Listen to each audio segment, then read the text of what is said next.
हमारे निर्माता एक, हम सबके निर्माण की प्रक्रिया भी एक, फिर हम सब में इतना भेद कैसे? ये भेद बुद्धि का कर्तव्य है। हम कहते हैं कि जीवन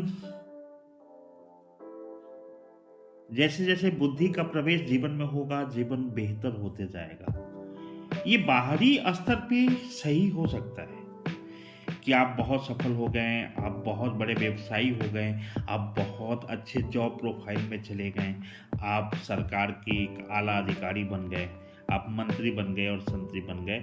हो सकता है बाहरी जीवन आपका बेहतर हो गया, लेकिन बाहर का बेहतर होना अंदर भी भीतर भी बेहतर कर पाएगा, इस बात के उदाहरण बहुत कम मिलते हैं। अक्सर जो बाहर से बहुत सुख संपदा के साधनों से लैस होते हैं, अंदर से खाली पाए गए हैं। कईयों ने तो समय रहते और उम्र की परिपक्वता से भी पहले सुसाइड कर लिया, तो कईयों ने जेल यात्रा कर ली।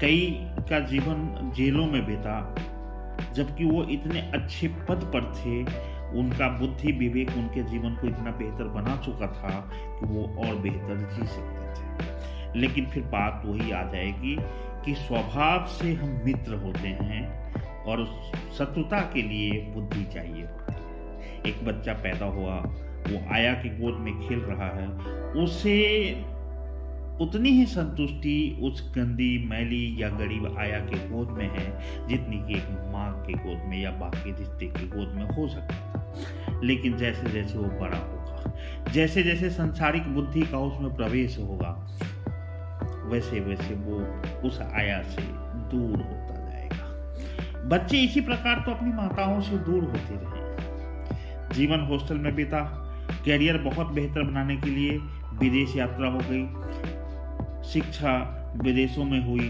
छात्रावासों में हुई, हम करते गए। स्वभाव में जो मित्रता था, वो मित्रता धीरे धीरे बुद्धि के कारण कम होता गया। बच्चा बचपन में जब कुछ भी नहीं जान रहा होता है तो कितना आनंदित होता है।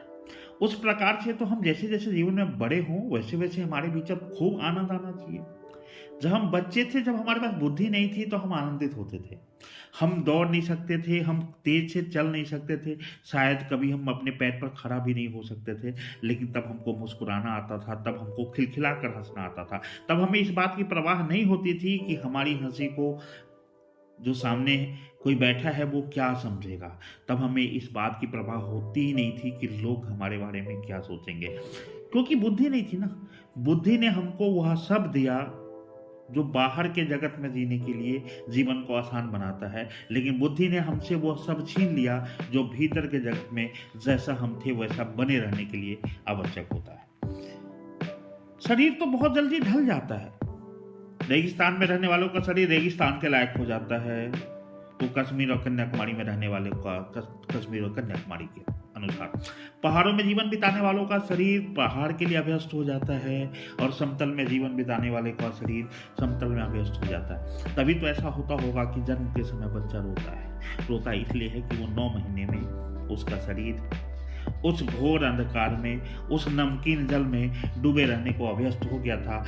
तब वो शायद स्वाभाविक था, परमात्मा के संपर्क में था। जब वो धरातल पर आ रहा है तो उसे लग रहा है कि मैं उस परमात्मा से अलग, मैं उस व्यवस्था से अलग जहां मैंने पहली बार अपनी आंखें खोली, उससे अलग मैं ये कहाँ जा रहा हूँ। और वो सहजता से इस बात को स्वीकार नहीं कर पाता है। लेकिन जब वो जीवन में आता है, जैसे जैसे बुद्धि का प्रवेश उसमें होता है, वैसे वैसे अब वो इस जीवन के लिए इतना अभ्यस्त हो जाता है कि जब बात आती है आत्मा के ट्रांसफॉर्मेशन की, जब बात आती है आत्मा का एक शरीर से निकलकर किसी दूसरे शरीर में जाने की बात आती है, जब मृत्यु की, तो घबराहट बढ़ने लगती। क्यों? क्योंकि ये जो शरीर है अब बाहर की दुनिया में इतना व्यस्त हो गया है, जो अपने ही भीतर में झांकने को तैयार नहीं है। वो अपने मूल को भूल गया है, वो अपने परमात्मा को भूल गया है। वो ये भूल गया है कि ये जीवन अस्थायी है, क्योंकि जीवन तो आत्मा की है ही, आत्मा जीवंत है, आत्मा कभी मरती ही नहीं है, लेकिन इस शरीर ने उसे अपंगु बना दिया है।